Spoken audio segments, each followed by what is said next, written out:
어쨌건 니콜라 테슬라는 수십 년 후인 1937년에 다음과 같이 발표했습니다.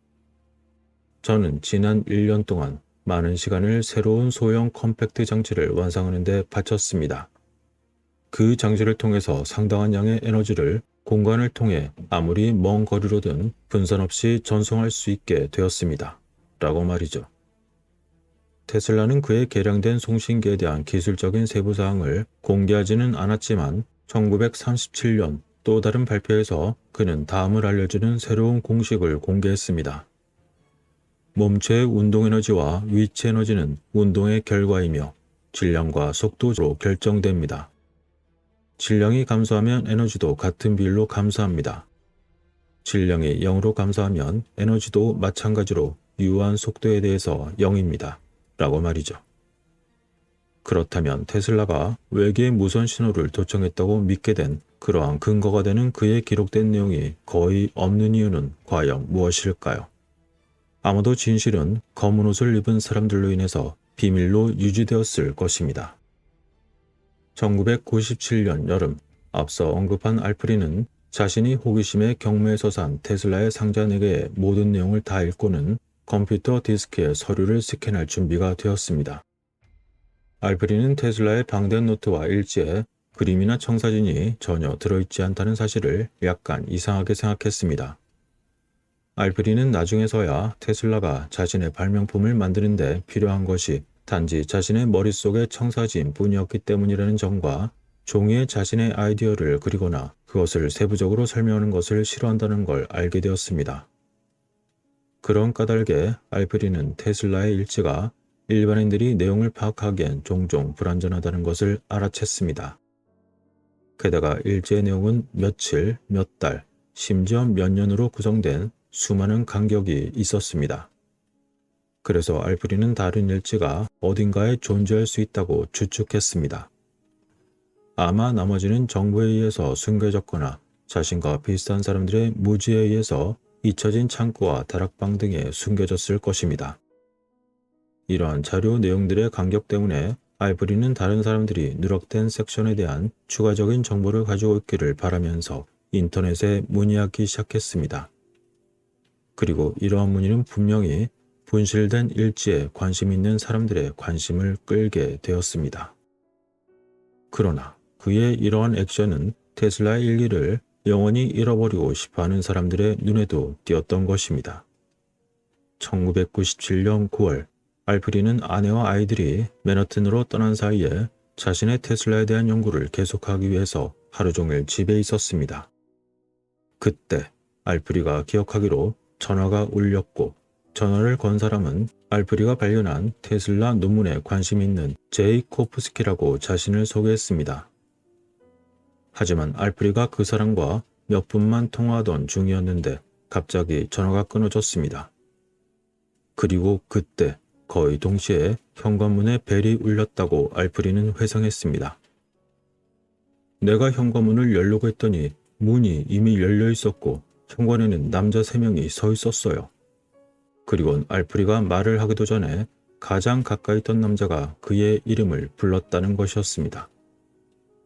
존, 문이 열려 있었군요. 우리가 안으로 들어가도 될까요? 당시 세 남자는 모두 똑같은 검은색 비즈니스 정장을 입었고 흰색 셔츠와 검은색 넥타이를 착용하고 있었습니다. 그들은 꼭 장의사 같았어요. 라고 알프리가 회상했습니다. 하지만 알프리는 이 남자들이 장의사가 결코 아니었고 그저 친근하게 대화를 나누기 위해서 온 것이 아니라는 것쯤은 알 수 있었습니다. 먼저 말을 건넸던 남자는 계속해서 알프리를 이름으로 불렀습니다. 그는 나를 개인적으로 아는 것 같았어요. 하지만 저는 이 남자들을 평생 한 번도 본 적이 없었죠. 혹시 그들이 범죄자일지도 모른다는 두려움이 들었습니다. 당시 세 사람 주변에는 제가 전에도 그리고 그 이후에도 전혀 경험하지 못했던 위협적인 분위기가 감돌고 있었어요. 그런 상태에서 나머지 두 남자는 문 가까이에 머물러서 아무 말도 하지 않고 있었다고 했습니다. 그리고 그들의 눈은 그 상태에서 알프리에게 내내 고정되어 있었습니다. 당신이 오래된 상자와 서류를 가지고 있다는 걸 우리는 알고 있습니다. 첫 번째 남자가 말했습니다. 사실 우리는 당신에게서 이것들을 모두 사는데 매우 관심이 있습니다. 그러자 알프리가 대답했습니다. 그것들은 제가 실제로 파는 것이 아닙니다. 그런데 당신들은 그것들에 대해서 어떻게 알고 왔습니까? 그러자 첫 번째 남자가 빙긋 웃었습니다. 우리는 당신과 당신의 서류에 대해서 많은 것을 알고 있습니다. 그것들은 당신의 것이 아니지만 우리는 그간 당신의 수고에 대해서 돈을 지불할 의향이 있습니다. 게다가 그것들은 당신에게 아무런 쓸모가 없습니다. 사실 당신은 그것들을 가지고 있다는 사실 때문에 애초부터 큰 공경에 처할 수 있었습니다. 그러자 이제 알프리는 그 남자들이 자신의 상자를 사달라고 요청하는 것이 아니라 강압적인 요구를 하고 있다는 걸 깨달았습니다. 그리고 그는 그들이 매우 진지하다는 걸 알 수 있었고 바로 그것이 그를 두렵게 만들었습니다. 첫 번째 남자는 이제 천천히 알프리에게 다가가 느리고 의도적으로 말했습니다. 그는 알프리가 자신의 입장을 완벽하게 이해할 수 있도록 각각의 단어를 조심스럽게 발음하며 말했습니다. 이봐, 아무런 소용이 없어. 내가 뭘 하든 이 상자들을 우린 얻을 거야. 자네는 우리를 막을 수 없다네. 우리가 원하는 걸 주는 게 자네와 자네 가족에게 훨씬 쉬울 거야. 사람들은 자네가 가진 이것들보다 훨씬 적은 것 때문에 영원히 사라지기도 했지. 자네나 자네의 아내 그리고 자네의 아이들에게 이런 일이 일어나는 것을 우린 정말 보고 싶지 않다네.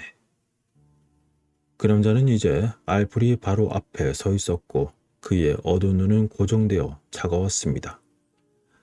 알프리는 아무런 말을 할 수 없게 되었고 마치 그들이 자신에게 최면수를 건 것만 같았습니다. 그러더니 갑자기 이상한 남자 3명이 모두 일제히 돌아서서 현관문으로 나갔습니다. 그리고는 더 이상 아무 말도 하지 않았고 그럴 필요도 없었습니다. 알프리는 그들의 메시지를 분명히 이해했던 것입니다. 그는 위험에서 벗어나고 싶다면 그가 가지고 있던 테슬라의 상자와 연구자료 그리고 심지어 테슬라에 대한 관심까지 모두 포기해야 했습니다.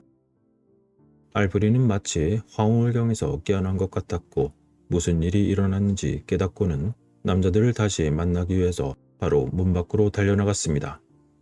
하지만 그들은 그 어디에도 보이지 않았습니다.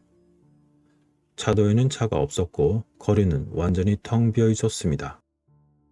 사실 동네 전체가 소름 돋을 정도로 조용했던 것이죠. 새들조차 조용해졌습니다. 마치 세상이 잠시 멈췄다 아무 일도 없었던 것처럼 계속되는 것만 같았습니다.